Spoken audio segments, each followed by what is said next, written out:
नमस्कार दोस्तों, कैसे आप? उम्मीद करते हैं आप सभी अच्छे होंगे। जैसा कि आपने प्रीवियस वीडियो में देखा होगा, मैंने बता दिया है फॉर्म भरना स्टार्ट हो गया है। और क्योंकि आज 8 तारीख है, ठीक है, और 7 तारीख से ही फॉर्म भरे जा रहे हैं और 7 जून को लास्ट डेट है। तो जो कि अभी जो सबसे ज़्यादा कन्फ्यूज़न है वो क्रिएट हो गया है पेट को लेके।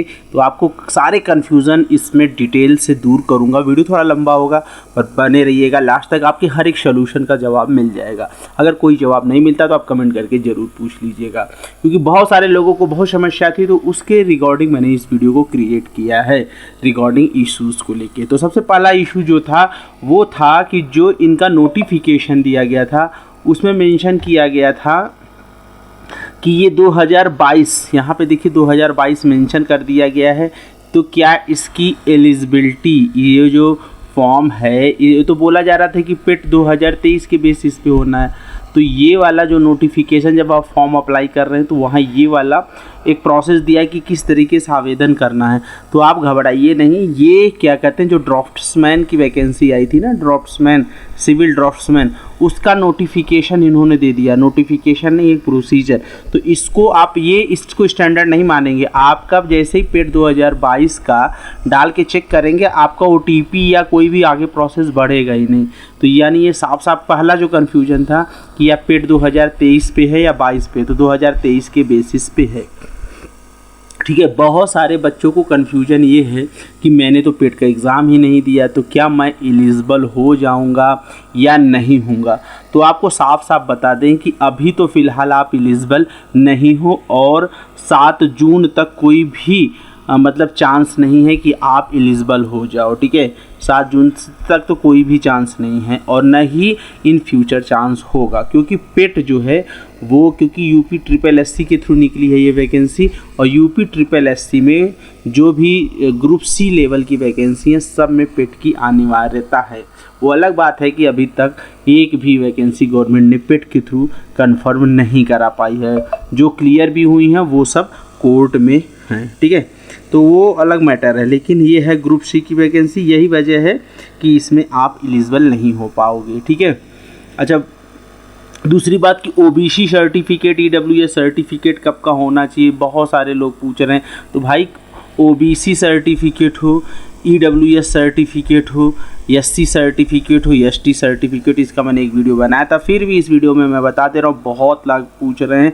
OBC सर्टिफिकेट की जो वैलिडिटी होती 3 ईयर्स है, तो 3 ईयर्स के बीच की होनी चाहिए, जो कि फॉर्म भरने तक वैलिड होना चाहिए। ये नहीं कि अभी आपकी एकदम लास्ट डेट आपने 2020 की बनवा रखी है, बोल दीजिए कि क्या एलिजिबल हो जाएंगे। नहीं होंगे, क्योंकि ये चल रहा है 2024, ठीक है। आप 2023 का हो, 2024 का हो तो वो चल जाएगा। बहुत पुराने का वो आपका OBC सर्टिफिकेट इस्तेमाल नहीं करना, OBC वाले समझ लें।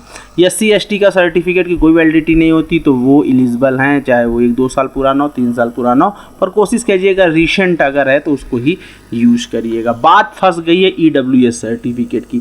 EWS सर्टिफिकेट के लिए यहाँ गवर्नमेंट ने साफ साफ मेंशन कर रखा है, इसलिए बहुत क्लियरली देख लें। EWS सर्टिफिकेट वाले बच्चे बार बार क्वेश्चन पूछ रहे हैं कि यहाँ सब लिखा हो कि 1 अप्रैल 2024 से, एक पहले मैंने वीडियो बनाया था कि आप सर्टिफिकेट बनवा लो। अब नहीं बनवा पाए तो अभी भी समय है, क्योंकि अभी इतना लास्ट डेट नहीं बीता जा रहा है। अभी फॉर्म भरना इंपॉर्टेंट नहीं है, फॉर्म सही तरीके से भरना इंपॉर्टेंट है। तो आप 1 अप्रैल 2024 से 7 जून 2024 कि अंतिम तिथि के मध्य निर्गत प्रमाण पत्र, जो कि वित्तीय वर्ष 2023-24 की आय पर आधारित हो तथा वित्तीय वर्ष 24-25 हेतु मान्य हो, को धारित करना सुनिश्चित करें। श्रेणी के आवेदकों को उत्तर प्रदेश शासन द्वारा इतना दुनिया भर की चीज़ें दे रखी हैं, इनकी जो इनके प्रमाण पत्र का अनिवार्यता है, ये विज्ञापन के 11.14 का अवलोकन करने का करें। यहाँ पे ये चीज़ मेंशन कर रखा, तो हम चल जाते हैं 11.14 पे। 11.14 पे आ जाते हैं, बहुत तेज़ी से नीचे खिसक आए हैं, तो देखते हैं 11.14 कहाँ मिल जाता है हमें। 11.14 जो है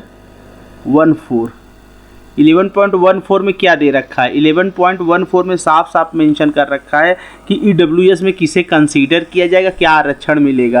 क्योंकि EWS में है कि जिनके माता पिता की आयु 8 लाख से कम है, हाँ, उनको 10% का आरक्षण दिया जाएगा। ये सारी चीज़ें वही चीज़ रखी है जो EWS की रिजर्वेशन का रूल है 10%। लेकिन जो खास बात है वो यही है कि 1 अप्रैल 2024 2024 के बाद से लेके 7 जून 2024 के बीच का सर्टिफिकेट ही ईडब्ल्यूएस का मान्य होगा। अगर नहीं बनवाया तो बनवा लो, वरना गलत फॉर्म भर दोगे तो बाद में आपको एलिजिबल नहीं किया जाएगा, आपको जर्नल में यूआर के अंतर्गत कंसीडर किया जाएगा, फिर आप रोते फिरना। बार बार मैं बताया था पहले भी, अभी भी बता दे रहा हूँ, ठीक है। तो बिल्कुल आप परेशान मत होइए, ये कन्फ्यूजन दूर हो गया।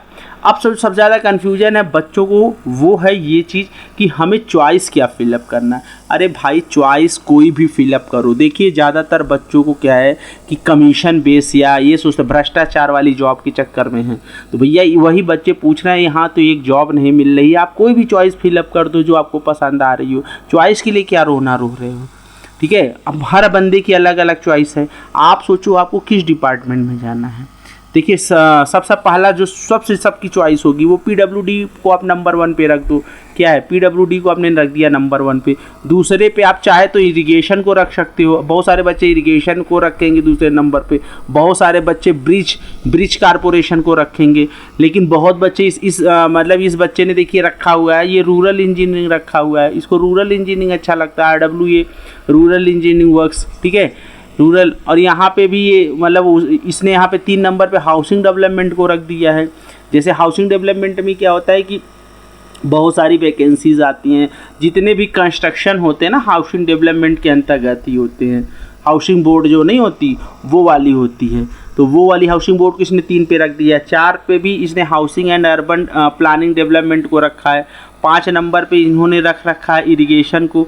6 नंबर पे रख रखा है इरिगेशन के स्पेशल पार्ट लखनऊ वाले को।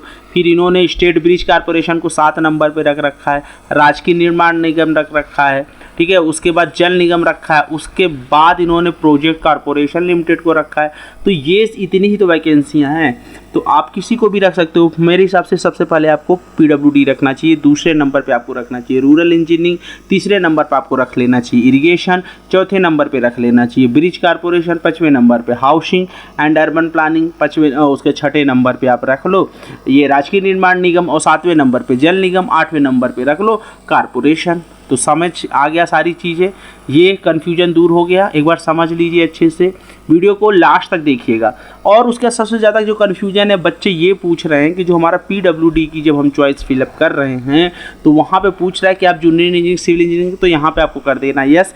एक यहाँ क्वेश्चन कह रहा है कि एक माध्यमिक शिक्षा परिषद उत्तर प्रदेश से हाई स्कूल सरकार द्वारा मान्यता प्राप्त उसके समकक्ष, तो भैया इनका ये कहने का मतलब है कि 10th आपने किया हो, ठीक है, 10th आपने किया हो। तो ये ज़रूरी नहीं कि आप यूपी बोर्ड से ही 10th किए हो, कोई बच्चा सीबीएसई बोर्ड से किया, कोई भी यहाँ पे लिखा है ना उसके समकक्ष यानी यहाँ पे 10वीं की डिटेल डालनी है, वो यहाँ पे मांग रहे हैं 10वीं की डिटेल। आप किसी भी बोर्ड से किए हो कोई फ़र्क नहीं पड़ता है, इसमें आपको कर देना है यस और कर देना है फॉर्म को फिलअप। और दूसरे नंबर पे यहाँ लिखा है 3 वर्षीय डिप्लोमा। मैंने बताया है बहुत सारे बच्चे पूछ रहे हैं क्या लेटरल एंट्री अलाउ नहीं, लेटरल एंट्री वाले भी 3 वर्षीय डिप्लोमा के अंतर्गत आते हैं। हाँ बीटेक अलाउड नहीं है, बीटेक अलाउड नहीं है। बीटेक वाले फॉर्म भर रहे हैं, वो बाद में रिजेक्ट हो जाएगा, उन्हें कोई बेनिफिट नहीं मिलेगा। हो सकता है आयोग उन्हें आने वाले सालों में प्रतिबंधित भी कर दे, ऐसा देखने को मिल सकता है, क्योंकि आयोग ने मेंशन कर रखा है कि कोई भी जानकारी गलत नहीं होनी चाहिए। तो बहुत सारे भर रहे हैं, उसका क्या ही देखना है, क्योंकि वो बोलते हैं कि हमें मान्यता है, अब जो भी हो, पर हम उस पर ज़्यादा उस चीज़ में नहीं जाते हैं। जिनको फॉर्म भरना है भरे, बट जो है एलिजिबिलिटी वो है डिप्लोमा, ठीक है। तो आप बिल्कुल नहीं, अब पद यार इसमें सभी सारे पद दे रखे हैं। बहुत सारे बच्चे बोल रहे थे मेरे से कि इरिगेशन इंजीनियरिंग उनमें मालूम नहीं। अरे भैया आप जब पढ़ोगे तो वहाँ साफ साफ लिखा हुआ है कि इरिगेशन इंजीनियरिंग लखनऊ वाली वैकेंसी उसमें इंक्लूड है, और ये वाली भी सिंचाई विभाग की ये वैकेंसी इंक्लूड है।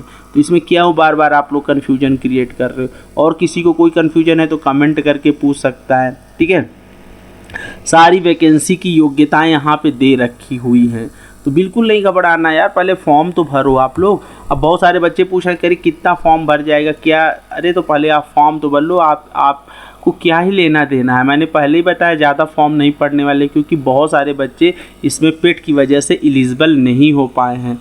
वो वाला चीज़ हम आपको दिखाना चाह रहे थे जिसमें मेंशन कर रखा है कि 10th 12th, देखिए सब जगह यहाँ पे सारी जगह पे ये दे रखी। देखिए ये जब आप नोटिफिकेशन, आप ज़रूर नोटिफिकेशन एक बार देख के ही अपने फॉर्म को फिलअप कीजिए। ये वाला नोटिफिकेशन आप वेबसाइट पे है, इसे डाउनलोड कर लीजिए। अगर नहीं मिल रहा है तो आप हमें मैसेज कर दीजिए, तो मैं अपने टेलीग्राम में डाल दूंगा ये वाला नोटिफिकेशन, वहाँ से आप डाउनलोड कर लो। ठीक है, मैं डाल ही देता हूँ, मैं अपने डिस्क्रिप्शन बॉक्स में टेलीग्राम लिंक दे दूँगा, आप ज्वाइन करके वहाँ से इसको डाउनलोड कर लो। ठीक है, तो यहाँ पे साफ साफ मेंशन कर रखा भाई कि किस डिपार्टमेंट के लिए क्या है। 18 साल वालों के लिए एलिजिबिलिटी है कि 21 साल वालों के लिए, यही थोड़ा सा देख के फॉर्म को सही भरना है। ठीक है, यहाँ साफ साफ लिख रखा है कि किस, देखिए माध्यमिक शिक्षा उत्तर प्रदेश, कहीं पे भी कोई ऐसी चीज़ नहीं जो हाइड किया गया हो। ठीक है, तो ये सारी अधिमानी अर्हता क्या है कि इसको क्या मिलेगा, तो ये सारी आप चीज़ों को बिल्कुल कन्फ्यूज ही नहीं होना है। देखिए हर जगह लिख रखा है कि 3 साल का कोर्स डिप्लोमा, हर जगह ज़्यादातर जगह इन्होंने साफ कर रखा है कि 3 वर्षीय डिप्लोमा। ठीक है, तो बिल्कुल भी घबराइए नहीं। सिविल देखिए अभ्यर्थी डिप्लोमा इन इंजीनियरिंग शैक्षिक अर्हता रखता हो, साफ सभी चीज़ों में ये देखिए यहाँ पे साफ रख रखा है। तो डिप्लोमा वाले भी परेशान है, बीटेक वाले अलग परेशान है, तो कोई परेशान ना हो। जो मिनिमम योग्यता है वो साफ लिख रखी है। अब आपको फॉर्म भरना है, फॉर्म भरिए जो करना है, लेकिन इसमें साफ मेंशन रखा है कि आपको कोई भी जानकारी गलत नहीं देनी है। अगर कोई भी गलत जानकारी आप देते हैं तो आपके खिलाफ किसी भी तरीके की दंडात्मक कार्रवाई की जा सकती है। तो ये आपकी अपनी मर्जी, आपको क्या करना है। ठीक है, और फॉर्मेट सारे दे रखे हैं, OBC ST SC, पहले भी मैंने इसका वीडियो बना दिया था, फिर भी अगर पता नहीं क्या कन्फ्यूजन हो रही है आपको और क्या कन्फ्यूजन है भाई कमेंट करके पूछ लो। अब उसके बाद बहुत सारे बच्चे पूछ रहे हैं कि भैया हम मान्य हैं कि नहीं, तो हम आपको दिखा देना चाहते हैं। यहाँ पे साफ लिख रखा है कि माध्यमिक शिक्षा परिषद, ये वाले आप जब आइएगा ये वाले पैरा पे यहाँ साफ रखा है कि कौन कौन भैया इसमें मान्य होंगे। अगर आपने यहाँ से board of secondary education Andhra, board of, ये सारे एजुकेशन से आपने 10th किया तो आप एलिजिबल हो। ये जितने भी यहाँ 29 तरीके से देखे, 29-30 क्या टोटल 34-35 तरीके के बोर्ड दे रखे हैं, जहाँ से अगर आपने 10th किया है तो आप इस फॉर्म के लिए एलिजिबल हों। अब तो कोई कन्फ्यूजन नहीं, इन 35 प्लेसेस से अगर आपने कर रखा है तो आप एलिजिबल हो। ठीक है, ये चीज़ें इसमें साफ रखी। बाकी आपको डिप्लोमा में सिविल में कौन सा, बहुत सारे लोग IRTs होते हैं, बहुत सारे लोग इसमें भी क्या कहते हैं डिप्लोमा दूसरे ट्रेड से कर लेते हैं, पर वो रिलेटेड सिविल ब्रांच से ही होता है। तो ये सारी वो ब्रांच दे रखी है, आपको घबराना ही नहीं है। टोटल 20-21 ब्रांच दे रखी है, health engineering, environmental engineering, construction engineering, ठीक है, रूरल इंजीनियरिंग, प्लानिंग इंजीनियरिंग, सभी में भी आप अगर इन्होंने में से किसी में भी आपने डिप्लोमा किया तो आप इस चीज़ के लिए एलिजिबल हो। वीडियो कैसा लगा कमेंट करके ज़रूर बताइएगा, और कोई भी क्वेश्चन हो तो पूछ लीजिए कमेंट करके। ठीक है, उम्मीद करते हैं वीडियो आपको पसंद आएगा, ज़्यादा दोस्तों तक शेयर कीजिए जिनको है कन्फ्यूजन। तो चलिए मिलेंगे एक नई वीडियो में एक नई जानकारी के साथ, तब तक के लिए नमस्कार, दुआ सलाम, जय हिंद।